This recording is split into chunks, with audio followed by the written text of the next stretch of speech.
Hey guys, welcome back to my channel. So I'm on like a video marathon YouTube situation because my daughter's sleeping. So I'm going to try to get as much done while she's sleeping. But I wanted to come on and I wanted to talk about my postnatal weight loss journey and how that's been going. So I would not do this if you're breastfeeding, so don't do this. Okay, so just click off. Don't do this if you're breastfeeding. Okay, I'll say that again. Don't do it if you're breastfeeding or you're not supplementing with bottle. Okay, so don't do this. But anyways, if you saw my prior videos, I was saying how I'm trying to lose weight, and honestly, your girl, I'm only 5'1", and I was like weighing 127. That's kind of big for a 5'1" type Asian girl. And this is like after having a baby. So I was like, okay, this year I'm going to manifest. I'm going to be hardcore about getting back in shape after having my baby. So I hired a personal trainer.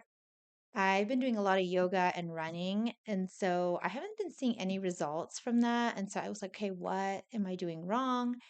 And what I learned on my Google searching and just with my coach is that you have to start lifting weights, especially for women who are getting older. You know, your bones need to be strong. And I think the bones, correct me if I'm wrong, and I'm not a doctor, I think your bones lose calcium as you age as women. So you need to do like some weightlifting, incorporating that. So, and I did do some weightlifting, but I was like lifting like 10, 15s. I was not lifting anything cray. And I also noticed that my daughter, she's getting bigger. She's not going to be getting lighter. I had a tough time walking up the stairs with my 30-pound baby. So I was like, I need some like muscle conditioning or something. Sorry, I keep looking over here because my daughter, I have her on video here for nap. I need some conditioning. I need to get back in shape. I want a fit, toned body. I don't want that flabby because running and then doing yoga, it doesn't really tone that much. So I got the coach and I started to do weightlifting. I never lifted 30 pounds before. So I am doing 30 pounds. I'm like, wow, that's a lot. And that's 30 pounds each hand for a bench press. So that's like 60 pounds. That's crazy. And it's been very challenging for me, but in such a good way. So I've been loving weight training, but the weight has not been dropping. And everybody knows you can't out eat a bad diet. So the next part of the journey was I started to like keep track of my calories, and she gave me a limit, the calories I'm supposed to be, having and how much protein. And I started keeping a journal. I think it's called the My Fitness Pal. It's an app. You can write down all your foods and how many calories. And I did that for like a good 2 to 3 weeks. Sorry. The camera on the computer is stopped, so I'm going to open it up here so I can make sure my daughter's okay while she's sleeping.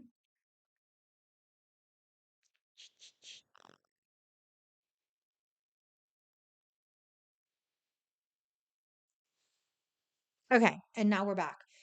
So it was very taxing and a lot of work and made me feel guilty. I was like, I really want to have this cheesecake, or I really want to have this cookie and chocolate. I love chocolate, and I couldn't. Or I would eat it and then feel bad. So then I read this book about how to fast like a woman, and it coordinates the fasting cycle with your period cycle. So as you know, the week before your period, you get really moody and you hella want to eat chocolate and carbs, and then maybe your skin gets kind of bad, and then your period comes. So that's like the tougher time to keep track of calories and keep it under whatever. So I was like, man, like, let me figure this out because I'm still big and I'm still not dropping any weight. So I read this book and it basically explained intermittent fasting for women. And so it's odd because it kind of goes against what you would think. And it was a bit, the way the lady had put it, it was like really complex. So, I don't think the reading the book, I was like, this is way too much energy. Just tell me what to do. So I will tell you the breakdown of this. And I am still nursing, but my daughter's comfort nursing. So meaning there is no milk coming out. She's just doing it because she likes it, and she is on bottle, and she is eating normal people food. She's about to be 16 months.